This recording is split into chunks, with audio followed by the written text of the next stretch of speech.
You are listening to Be Amplified, the podcast with Bree and Thais, episode 26. Hey Amplifiers, welcome to Be Amplified, the podcast. My name is Thais. And I'm Bree Seeley. We are the co-founders of the Amplify Collective, A movement aimed at radically disrupting how purpose-driven women connect and operate in the world. because we believe it's not just what you do, but who you are that matters. Each week, join us for messages and interviews that will leave you feeling amplified and ready to change the world. Let's do this. Hello, hello, hello. Good morning, Amplifiers. Happy Monday. Bree Seeley here. And Thais Sky. As usual. Ooh. Ooh la la la. As if we'd have any other hosts to the podcast. So before we get started into this week's materials, this week's content, we just want to share that first, we had so much fun at our mixer on the 18th in Venice at Chris and Mary's. We had a lot of fun. We always enjoy our mixers. I think they're just something so cool about seeing 40 women network and leave our events feeling connected and inspired and seen. Really, really good. So if you have not yet joined one of our mixers here in LA, you have one more opportunity before the end of the year. And it's not a mixer. It is a soiree. It's something super special. We can't tell you too much about it yet because, we want to keep the anticipation high. Let's be real. But you can mark your calendar now for December 13th. There will be something fun happening in Los Angeles on that day, and we would love for you to be there in the room with us, celebrating the end of an epic year and the beginning of a really great one coming up, and shopping and having champagne and rubbing elbows and all of the things. All of the things. So let's get into this week's information. First, of course, we have the most incredible guest, Melissa Cassera. I was involved in her year-long program. I think it was last year. And the way this woman does her business is what inspired me to connect with her. She knows how to infuse pleasure and infuse joy and do things that feel really good in her business. And that was the first time I actually understood the importance of that. And so before we bring her on, let's dive into what does it look like to feel good and to be pleasurable. And being pleasurable, is that a thing? Infusing pleasure into our business, into our careers, into our work life, so that we find a little bit more balance and we don't feel so overwhelmed and burnt out all the time. Yeah. So whether you are an entrepreneur or you work for someone else, it is very common that whoever is driving your daily activities can be a bit of a slave driver. Like whether it's me or whether it's, a former employer or whatever. We have this whole mentality of like, we have to be doing and we have to be busy and we have to get so much done. Like we get more done in a day now than I think people like 30 years ago used to get done in like a week. Oh yeah, especially because there's no off button anymore. Like even if you're not in your office, you're still expected to answer emails and respond as soon as possible at home. Mm-hmm. When I worked in my corporate life, I know that when my boss emailed me, even though he never said, you need to get back to me with this as soon as possible, it was implied that I was expected to be able to respond to the email right away. And even if the content wasn't urgent.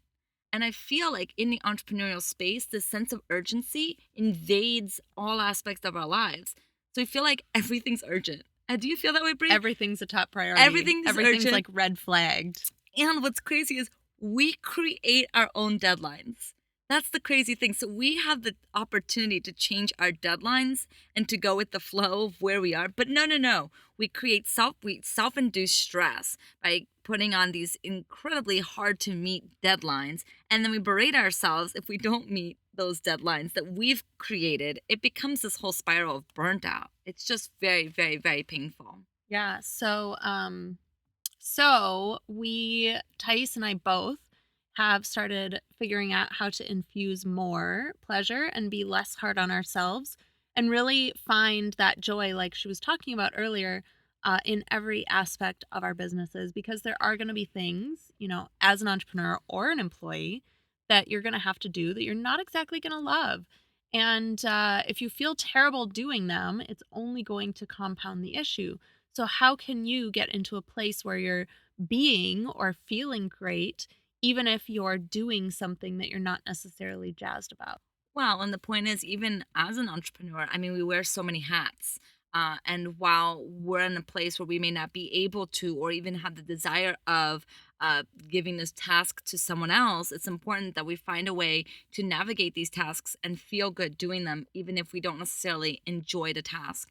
And one of the things that I teach a lot, and I know you do too, Bree, is the importance of just doing more of what feels good and honoring what feels good and using that as the metric in your life and using that as the ruler of like if you are doing things correctly or not, because doing what feels good means that you have more of a choice in your life versus just doing it because you have to do it diffuses the responsibility. It makes you feel like, well, this is just life, I just have to do all these things. Well, you don't have to do them. You always have a choice, and by acknowledging that you can feel good at any given moment adds that responsibility back onto your plate, which is great because it means that you can do something about it. And so, what feels good? That's something that Brie and I ask ourselves all the time. Does this feel good? And we ask in Amplify all the time, does doing this event still feel good? Does this still feel good? And what you're doing with that is you're starting to inherently trust who you are.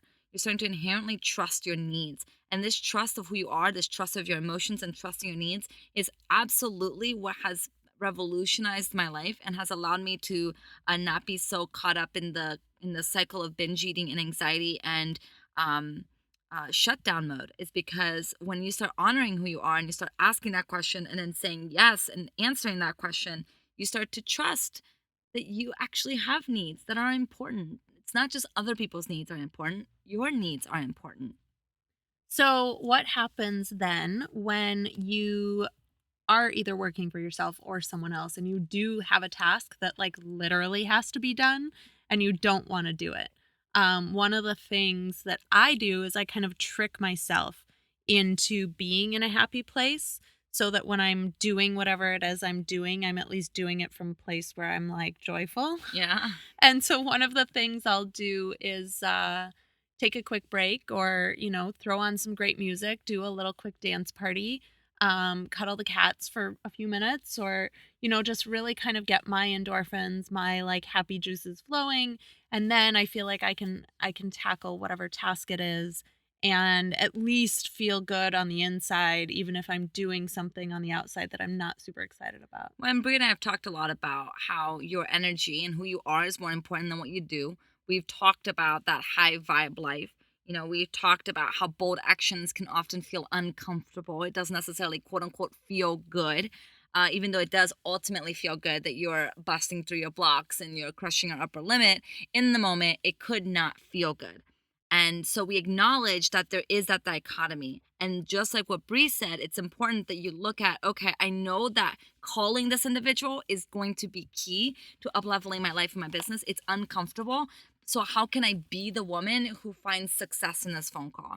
How can I feel good in the process of something that doesn't inherently feel good? That's infusing pleasure into your life. And the more that you can do that and then reward yourself, like reward yourself by celebrating your wins at the end of the week. Reward yourself by giving yourself spa days. Reward yourself by acknowledging your hard work and sharing and bragging and being in the space of, holy fuck, like I created something amazing and I can celebrate this. It's going to create the endorphins and the feel good stuff in your brain that's going to inspire you to do it again and again.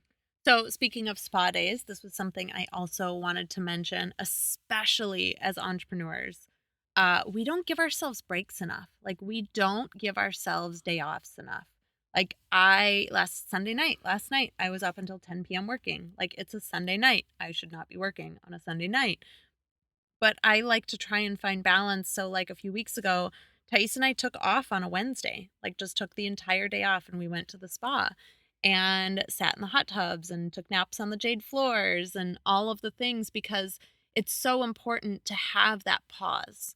And it's in those times that we have that pause and we take our eyes off of our business or off of our job or, off of the stress or whatever it is that we've created and allow the universe to kind of work some magic behind the scenes without us there micromanaging and controlling and holding on to and all of that. So that would be another thing that I would really encourage our listeners to take a look at is like where can I schedule in more deep pauses in my life because they're transformative. I mean, there's days when Tice and I'll call each other up and be like, "I don't wanna work today." Like, "What are you doing? Let's go to the beach," or whatever, and it's so important to allow that space. And to do it without the guilt, Yep. because the guilt doesn't help either. If you're going to the spa all day and then the entire day you're feeling guilty that you're not looking at your business, then you're not doing that right either. Um, someone said it once. It's like most people do a task 3 times. They think about doing it, they do it, and then they think about what they've done. And that's a lot of energy expending on something that you should just do once. Just do it.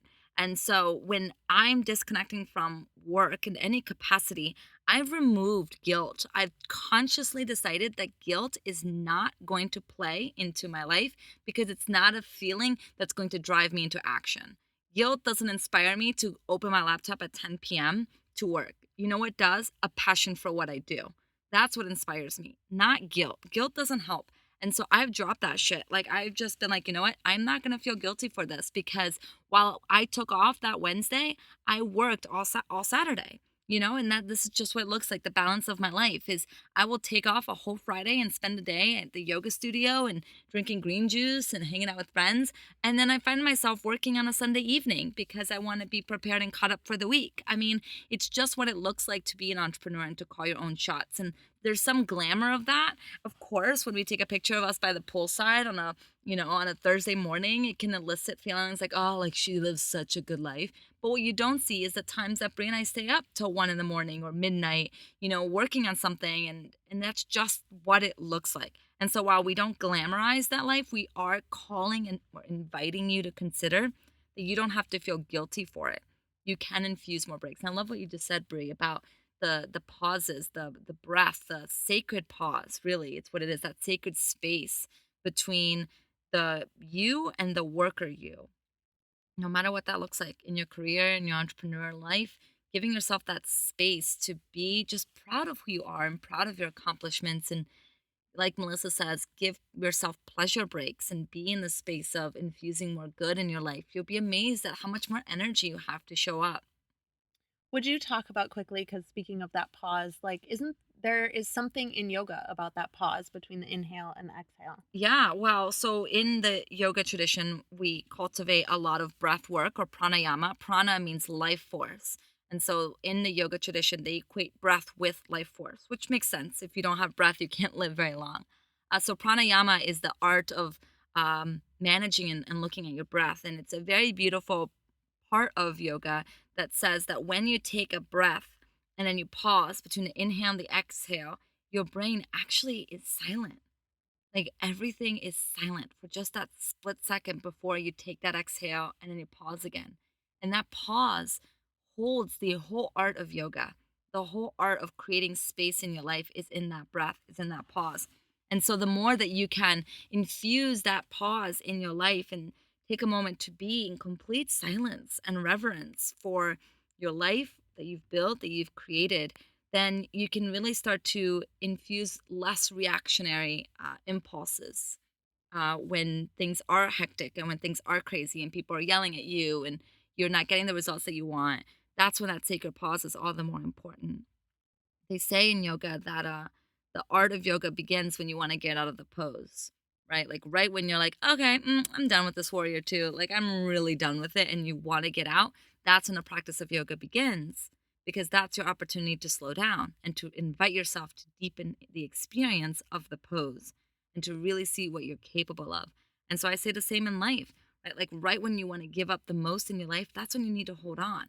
When doubt is high, change is near. But that's also an opportunity for you to say, how can I enjoy feeling good here? Another yoga thing is Sthira Sukham, which is steadiness and ease. So there's a steadiness, there's the consistency, there's the showing up, there's the structural muscles where you actually support yourself. That's the steadiness. That's where you stay in a pose. That's when you continue to show up in your business, even on days that you want to give up, right? That's the steadiness. But that has to be balanced with ease, with joy, with breath, with flow, with a sense of arrival, with a sense of just feeling good in it. Because if you're in all the steadiness and not the ease, you're not going to find balance. And so yeah, so there's a couple really cool yoga tools to support us in infusing our life with more pleasure. Well, and think about it too. I mean, so a lot of us I know don't have that ease and we end up having like this pushing. So imagine being in a yoga pose and having the steadiness with like this pushing. Yeah. Like it doesn't work. And the same can be The said. shoulders get all scrunched up and like the Yeah. muscles get all tight, and you that's an indication of where you are in your yoga practices if you can find steadiness and ease in down dog, because a lot of time people aren't steady in their down dog or aren't in ease. They're like forcing it, and you can tell the breath is short. Their faces are scrunched up. They're in total pain and agony. It's like, quit it. Stop forcing yourself where you're not yet there. And then there's some of us that just can't do downward dog Yeah. as my left hand is falling asleep. So yeah, we just really invite each of you to look in your lives where you can add in more of these pauses, add in more of this joy. I really, really promise you that it will transform everything in your life as it has in both of ours. I mean, again, looking back to my December when I was pushing, pushing, pushing, pushing, it was the second that I let go of everything and just was like, all right, I have no idea, and I'm just gonna start having fun with life, and I'm gonna, and it's really changed everything. Granted, I'm still learning how to have fun because I haven't really ever had fun in my life, and Yeah. now at 33, I'm having to figure it out. But Yeah, yeah, it's like we're taught that it has to be hard. mhm. We're taught that it has to be a struggle, and that you can't really have what you want without working for it. And these are all beliefs that our parents instilled on us, that their parents instilled on them, and on and on and on. And we're starting to see that that's just not the way we want to be living our lives. I actually had a conversation with my mom where, I was telling her about my business and all the things, and how I'm stressing out, all these things, and how I'm getting all these amazing results and blah blah blah. And she goes, "Hey, so you're doing it. You're doing your business. You're finding success in your business. The clients are coming, the media is coming, everything is coming, everything's good. When are you going to start enjoying it?" And that was it. That was a big statement for me, because I realized, like, why then am I working so hard? Why am I reaching and stretching and getting uncomfortable and doing all these things so adamantly in my business if I'm never going to actually enjoy what I'm doing and enjoy the process and enjoy the creative liberties that I have to create what I want. Well, and I know I have said in the past, and this might be true for you or our listeners as well, is that like, we always say like, oh, well, when I hit XYZ milestone, then I'll enjoy it. Totally. Like when I make six figures, then I'll enjoy it. When I have X amount of clients, then I'll enjoy it. But the reality is, and we've talked about this before, if you cannot enjoy where you are right now in this minute, you will never be able to enjoy where you think you're going or Yeah. when you quote unquote get there. Yeah. So, how can you enjoy more now in the moment? Because it will only then be magnified when you have what it is that you're searching for. But you will not get to enjoy what you have in the future until you learn to enjoy what you have in the present. Yeah. And that starts by infusing more pleasure, infusing more good. Do things that feel good more often. It does not have to be hard in order for you to be successful. It can be easy. Let it be easy. The struggle is a choice. You can always drop it. You can just open your hands and drop the hot coal and decide that you're going to be building a beautiful business. You're going to be up leveling in your career. You're going to get everything you want. Enjoy it now. Enjoy it now, because we always say like, "Oh, I can't wait for my brand to be $1 million brand or a $2 million brand." But they've done interviews with all those people who have built that type of business and who are already there, and they always, most of them, look at the first few years and they long for it. They long for the creativity that came in the first few years. They long for the not the drama, but the hunger that they had to create something, to manifest this vision in the world. It changes. Your evolution changes. The business changes as you grow. And so enjoy this now, because you never know what's going to happen in the future. And the more that you can just be in this moment and bring breath and a sacred pause into what you're doing, the more that when you do reach that place, you're going to actually feel fulfilled in the journey. Mic drop. Mic drop. This is a really good conversation, because this is something I'm still learning on a consistent basis. Well, both of us are. I mean, I don't think this is something that any of us always have on, Yeah. so Yeah. It's definitely a learning curve. And this guest that we have on today is just beautiful and gorgeous. And she's going to share even more about the creative process and feeling good in that process and infusing pleasure breaks. So I'm excited to have her on. Let's do it.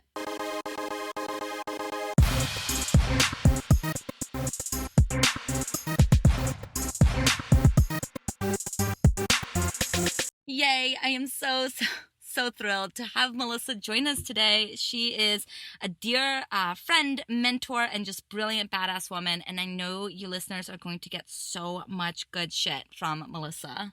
So let me introduce everyone. Melissa Cassera is an LA-based screenwriter and award-winning marketing consultant.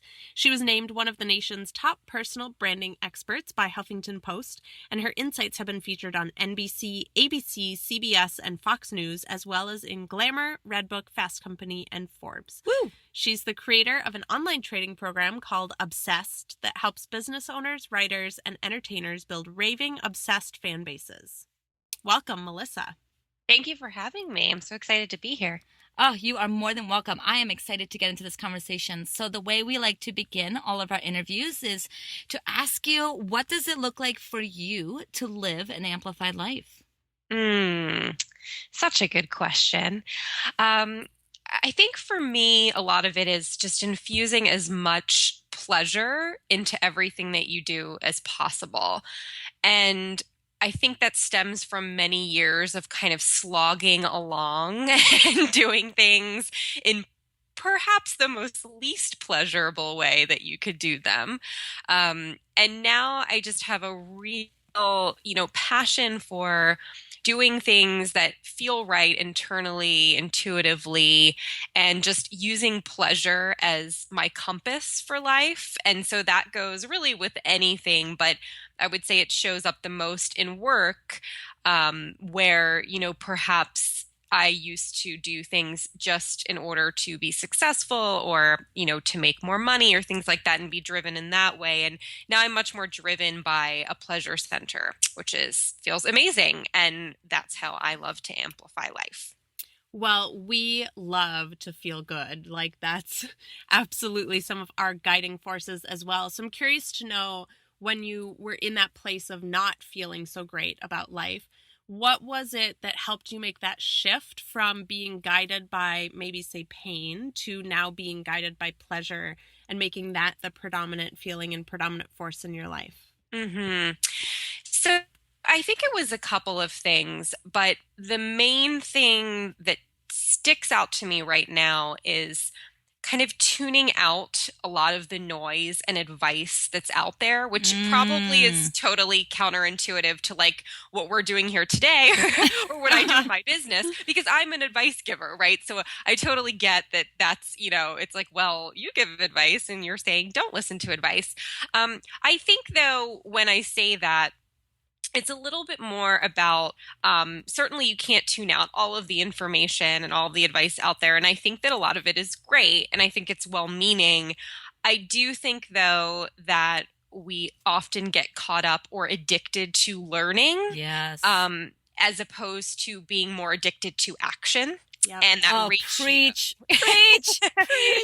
Yeah, so that ratio is off balance a lot, and it certainly was for me, and I see it with a lot of clients, where we really get focused in this place of reading other people's things and subscribing to hundreds of newsletters and reading blogs, and especially with social media, my goodness, it's just constant things being thrown at us, and the stuff is quite good that we're taking in, but you can only take in so much at a time. This is something that Tice and I talk about a lot, actually. Like, this is so good. She'll look at me and be like, "Brie, you don't need to read another fucking book. Yeah. Like, seriously, just put the book down and stop." Yes.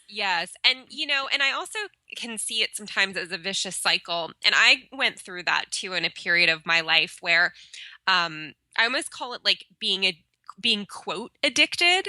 So, and you're going to know exactly what I'm talking about. It's like when you feel depressed or anxious or whatever that is that you're feeling, that you want to sort of erase that feeling at the moment, right? And you're kind of looking for that fix. And then you find like the perfect quote, whether somebody like put it on Instagram or Facebook or wherever, right? Or a newsletter.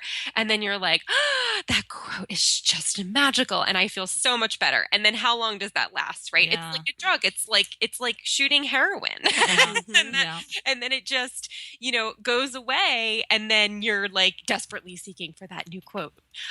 So it's just a drug like anything else. And so, yeah, I think a lot of it was just tuning that out and finding clarity and then subsequently pleasure through actual action, like taking risks, doing things, screwing up, not screwing up.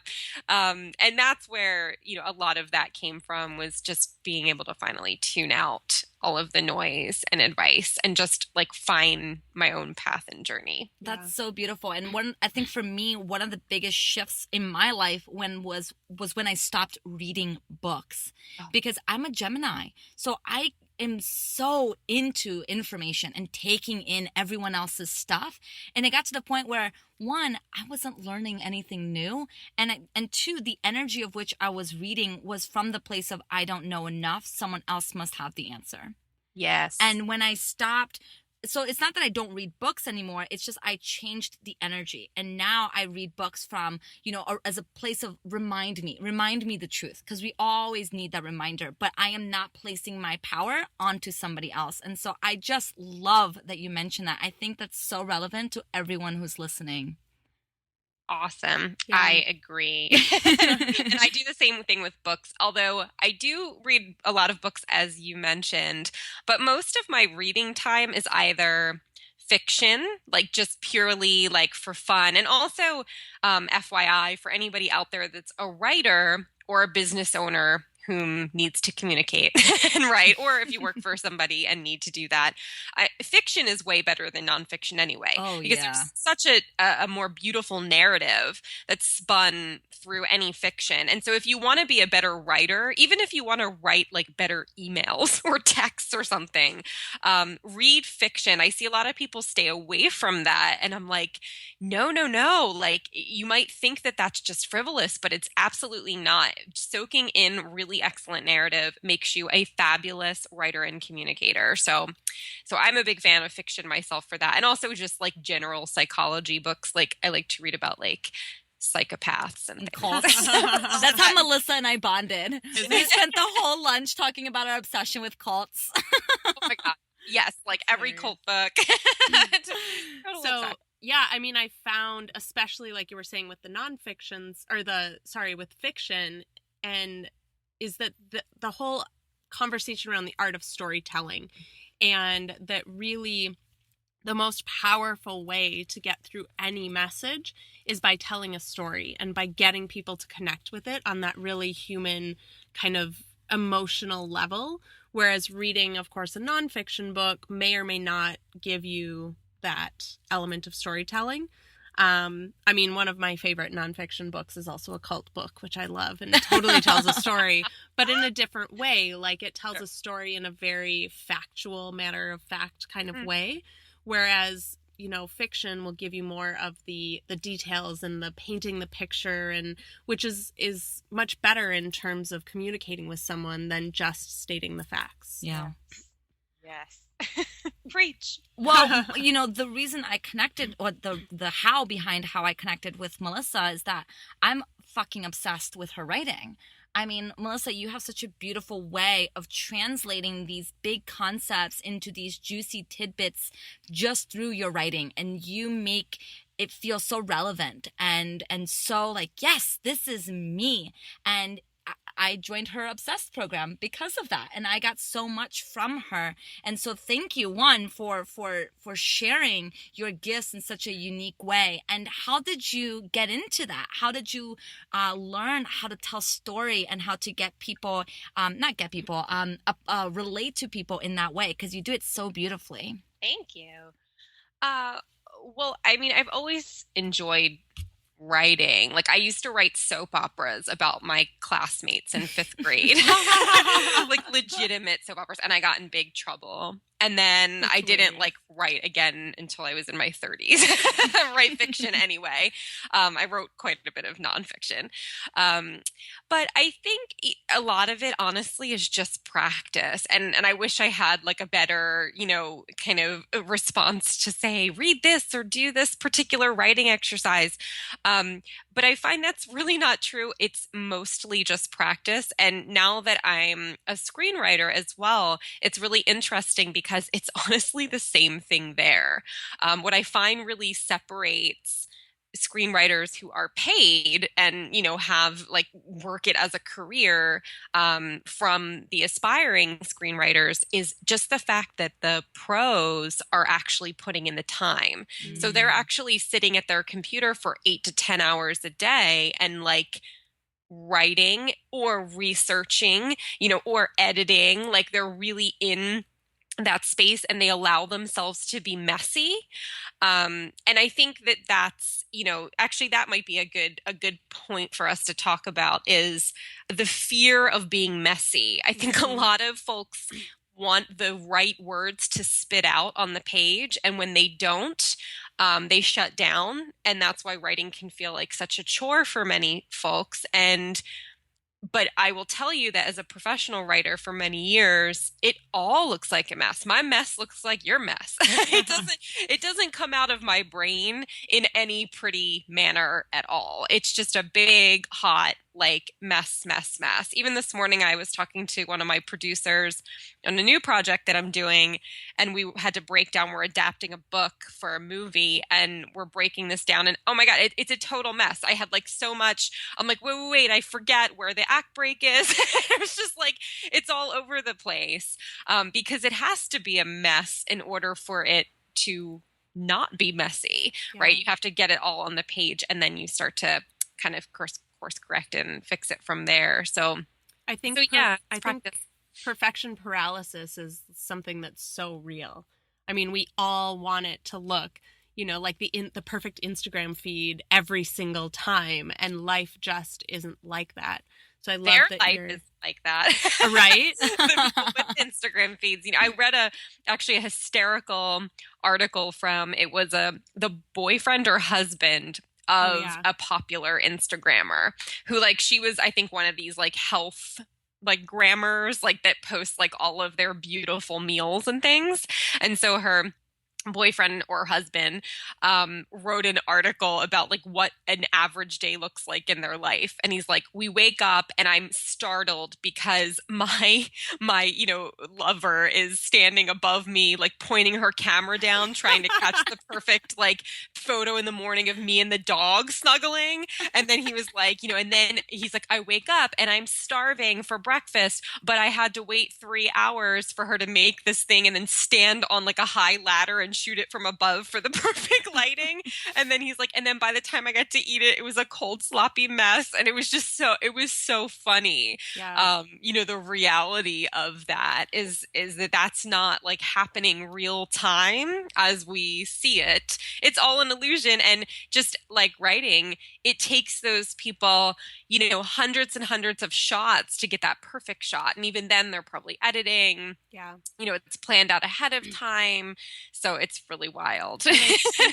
There's something really cool about embracing that mess. Yeah. Like making that mess work for you and turning it into a brilliant career or whatever. I mean, I've been saying for months that like my personal life is a big hot mess, and I brought on someone to support me with it, but like I don't hide from it. And I think there's something really real about it and so cool when you can be like, my life's a huge mess and I'm enjoying it, I love it, and I'm making brilliant things from it. Well, it's what's inspiring, right? I mean, the challenge is what inspires people to action, not your perfectionism.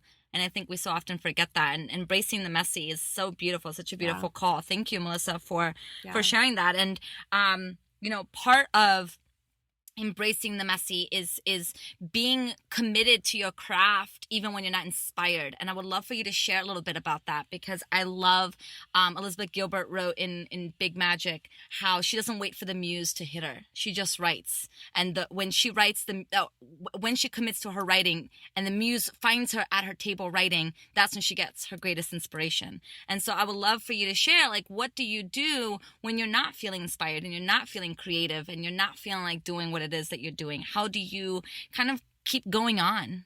Mm-hmm. Yeah, I think that's interesting because I'm similar in that I don't wait for a muse to hit me either. I don't think we all have the luxury of doing that, Yeah. right? I mean, Totally. I do a lot of writing assignments here in Hollywood, and I can't like tell my producers who invest millions into these productions that my muse didn't hit today. Like, you just can't do that. You gotta move forward. You gotta keep going.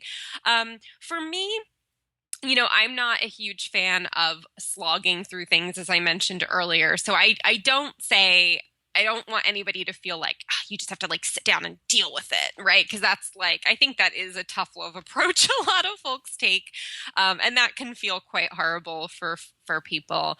For me,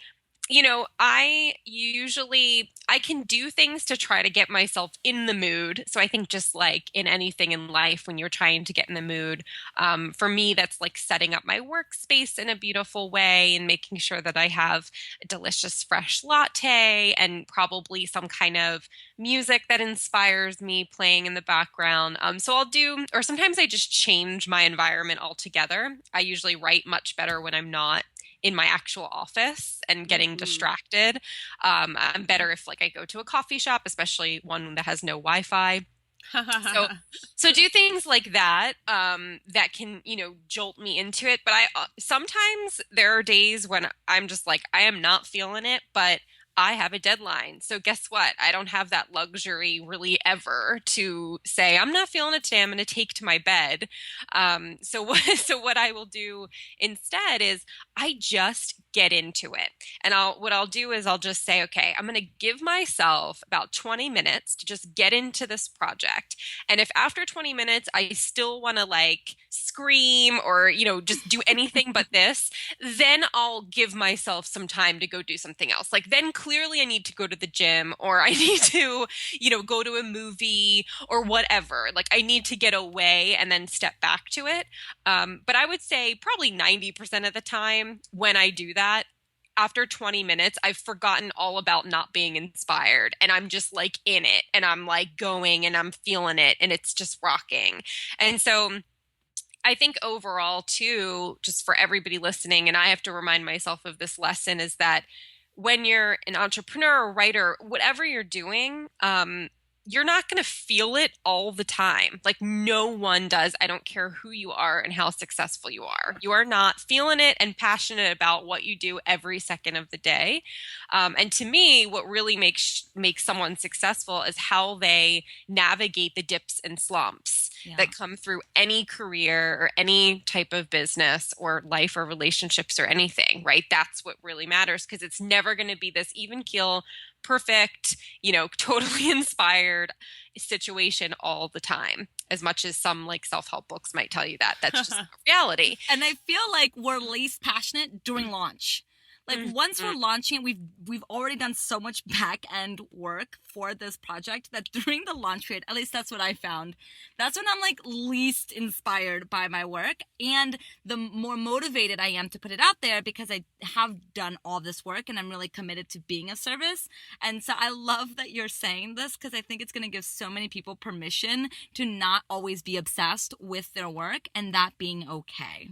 Yeah, that's totally okay. No one is obsessed with their work all the time. I don't think we can be. I mean, the energetic output, Yeah. to be obsessed with your work all the time, it would be like being on, 100% every single day. It's just not, I don't think it's physically possible as humans to be at that kind of output. Yeah, so I want to get a little bit into the pleasure conversation again, because I know that at least in my life and in my personality, I tend to be very sacrificial. And I have to call myself out again and again and be like, why am I sacrificing not, for example, here's a small example. Like if I go on a road trip and it's a 5-hour road trip, I will not pee. Like, I don't care how much my bladder is like screaming for me. No, I have to get there. I have to make it to my destination. And then I end up not having a good journey. And so I've had to remind myself, like, you're allowed to go to the bathroom in your road trip. You're allowed to have like food in the car in your road trip. And so I'm curious for you, like, what was that journey like where you finally said yes to adding more pleasure into your life? Yes, I think that's really funny about the road trip. We should go on a road trip together because you'll break that in a second. Because I like stop and pee like every 30 minutes. We have gone on a road trip. I was gonna say, like, thank God I put my foot down and was like, no, we're stopping, because I would have been then miserable. I didn't know this about you. Yes, I laugh because my husband always says that. He's like, I know we're just going to stop and pee like 40 times. Yeah, I just go. And it's so funny, but how you do anything is how you do everything. So I find myself like withholding pleasure from my life for no reason. Like how much time am I really saving by not peeing? You know what I mean? Or by stopping and going to the bathroom. Like 20 minutes, like I blow my own mind. Say this. So I have to share a quick story and then I'll just tell you when it shifted for me. But my husband has this thing where when he buys something new, he won't use it because he feels like he has like this kind of like non-pleasure, like non-abundant mindset around like it's brand new and if I use it, I'll ruin it. Yes. So like he has this brand new, he just started art lessons and he has this brand new sketch pad that he got, right? And he's supposed to be using this sketch pad and his new pencils because this is what it is for your art lessons. But instead he's using like scrap paper from our printer, like an old, crusty pencil. And he's like, I don't know, I don't want to ruin my new stuff. And I'm like, oh, stop it. You're not being abundant. That's amazing. But it is interesting how we do these little things. Yes, like you we do. let yourself patty on your road trips or get a food break. Yes, I definitely used to not factor in pleasure at all, or I would feel very guilty. Like if I would, let's say like I would take a lunch. There was time when I would take a lunch break for 15 minutes and I'm like, I feel so guilty that I left my office for this. And it was just ridiculous. I think for me, it all came together because I completely burnt out. Like I was just a real anxious, depressed, stressed out mess and knew that something had to change because that was leaking over into all areas of my life. And then I think it may have been my husband. We'll just say that it was him. I feel like he at one point said, I was taking a day off and then he's like, well, what do you want to do for fun? Like what? And I couldn't think of one thing. So I knew at that point that my life was so stripped and devoid of pleasure that I couldn't even think of one thing I wanted to do that was pleasurable. And as you would know, as an Obsessed grad, when I created Obsessed, I have like a whole entire lesson about pleasure in there. And it's really interesting how many people come back with that same exact thing where they say, you're making me schedule these pleasure breaks into my day or like making this a regular part of everything, of launches, just of your daily life. And I can't think of anything that's pleasurable. Like so many people go through that it's really interesting how much we strip that from our life.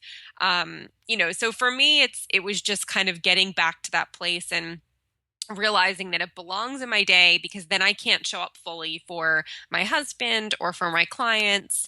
And then at first I had to almost force it. Like I had to actually schedule it and say like, I'm going to do this, or I'm going to work from a coffee shop, or I'm going to, go take this time and go to yoga. And I had to be like really disciplined because otherwise I'd blow right over it. And now it just, became like anything. If you exercise, let's say, for 30 days and then you stop, you're going to feel shitty. So it was like really worked that same way where I created a habit and then the pleasure habit just stuck. I love it. And I'm curious why. Like, why should anyone bother to add pleasure into their life? And I know that that's like an obvious, like, well, you have to add pleasure in your life. But I'm curious as to your why. Like, what is it about pleasure that you believe is so important for us? Yeah, I mean, I just don't think, I think besides the obvious of just feeling good yourself and celebrating things in your life and like experiencing life beyond like push, push, push, go, go, go. I also think it's just how you're showing up and giving to other people. So I know I can't be a good partner, right? Or friend or coach or anything if I'm completely stripped and devoid of pleasure. I'm not bringing my best self. So I know I'm going to be ripping off clients, or I'm going to be like, devaluing my marriage and my friendships if I'm just completely stripped and devoid of any type of pleasure. So, I think that yes, we should all do it for ourselves because that's a huge thing. But I also just think it's important to look outside of ourselves and how we're showing up in life for other people and relationships and clients and things, and just realizing like we're kind of doing some damage to that if we can't even infuse some pleasure into our world, and be able to show up with a clear mind and an open heart, right? And not like showing up in this space of all you can think about is how miserable you are or what's going on with you, or you're completely anxious or you're depressed, and you're not really fully showing up to any of those engagements, right? Because you're completely in your head. So pleasure certainly gets you out of your head and back into a present space and in life and feeling and energy. And then you're bringing that great energy into those relationships. So now that this is a great habit for you, what is your favorite way to experience pleasure in your daily life? I have so many ways. Like, give them to us. I mean, for me, I have a total like coffee obsession. So I had a birthday yesterday and everybody got me coffee gifts. Like I got a new espresso machine and a milk steamer. I'm like, life is amazing now. And it can be that simple sometimes, just to have like these simple little tiny things that bring you happiness and joy. So that, really honoring my day. I don't like to jump out of bed and go right to work. So I make sure that I leave like space in my morning, either for a workout or for just like hanging with my husband and my dogs and taking a nice walk or hike. So that shows up pretty much every single day in my life. And then I really try to break up my days depending on what's going on, right? So it's like I don't like to slog through work or writing for long beats of time. So I'll make sure that I schedule something in the middle there. It could be something fun that's pampering, like a massage or something. Or it could just be, I do this every day about 4 times a day. I lay on my living room floor with my roller and I just roll out my body. Like that's pretty much like a given. And again, that's nothing fancy, right? I don't think that pleasure has to be this like expensive, unless you want it to be, of course. Wait, you're saying I shouldn't go to the peninsula every day and you totally should.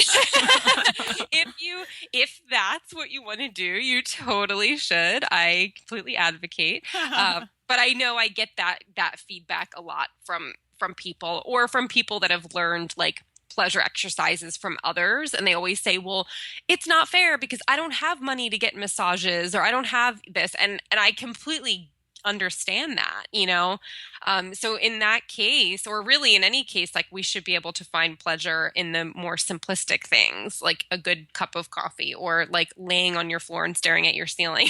That's just to have like a breathing break. Reading, watching a great show. I have probably like a list of 800 things to do. But Melissa, let's do a quick before we round out, a quick rapid fire, okay, of what you are obsessed with. Okay. All right. Favorite or obsessed TV show? Oh, right now, Unreal on Lifetime. Ooh, I'm obsessed with How to Get Away with Murder. I love that too. So good. Okay. I'm watching Californication right now, which I know is like super old, but that's my level of pop culture.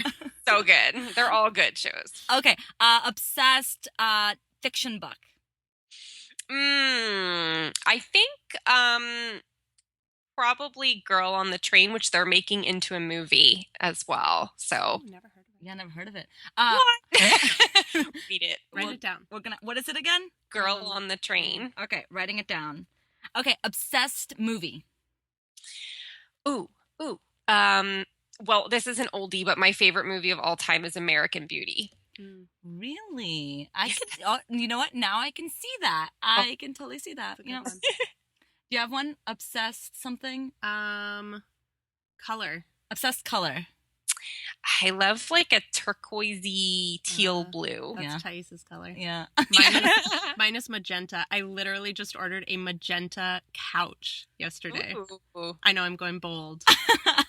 Okay, and then last one. Obsessed nonfiction book. Fuck feelings. Ooh.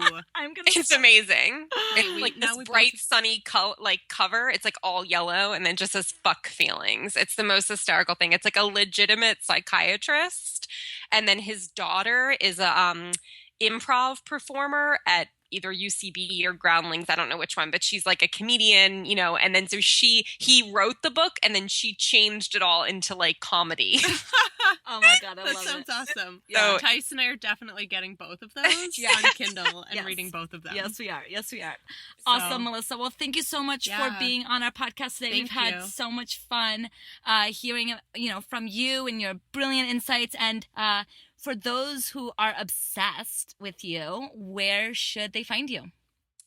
The best place is come to my website, which is melissacassera.com. And there's all kinds of fun things to read on there. And also I have a super cool guide called I Heart Batching, which is a great one for some of the stuff we talked about today, like when you don't have any inspiration to get things done, et cetera, et cetera. This is a great way to like chunk off your day into little pleasurable bits and get all the stuff you need to get done so that you have more free time to play. Thais and I are obsessed with batching, so we fully endorse that. Yeah, so we will make sure to add these to the show notes so you can find Melissa. Thank you so much, Melissa. And as always, you can find us on all the social media platforms at The Amplify Co. We're on Snapchat, Twitter, Instagram, all of them. And don't forget to live an amplified life. Yeah, we'll see you or hear you or talk to you or whatever all next week. Thanks, everybody. Thanks.